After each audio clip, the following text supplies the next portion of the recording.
আসসালামু আলাইকুম রহমতুল্লাহি বরকাতুহু।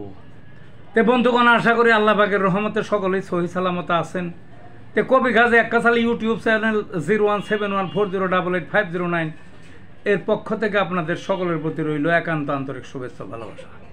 তে বন্ধুগণ, এখন আপনাদের সামনে যে বয়ানটা রাখবার চেষ্টা করব, বয়ানটার নাম হলো মহিলাদের প্রবৃত্তি লোপ পেলে হোমিওপ্যাথিক চিকিৎসা। প্রবৃত্তি লোপ তো বুঝতেই পারছেন, প্রবৃত্তি মানে তাদের আর যৌন আকাঙ্ক্ষা মনের মধ্যে একেরই থাকে না, আকাঙ্ক্ষাই থাকে না যৌন, বুঝলেন না? এইটারে কয় প্রবৃত্তি লোপ।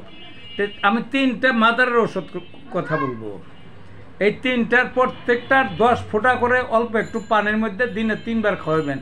3টার থেকে 10 ফোঁটা লইলে তাহলে 3 10 30 ফোঁটা, 30 ফোঁটা সকালে, 30 ফোঁটা দুপুরে, 30 ফোঁটা বিকালে খাওয়াবেন। দেখবেন যে প্রবৃত্তি তার ফিরে আসছে। তো কী কী ওষুধগুলো? সেবাল সেরুল, এটা মাদার। অশ্বগন্ধা মাদার, আরেকটা কি ডামিয়ানা মাদার। ভালো থাকুন বন্ধুগণ।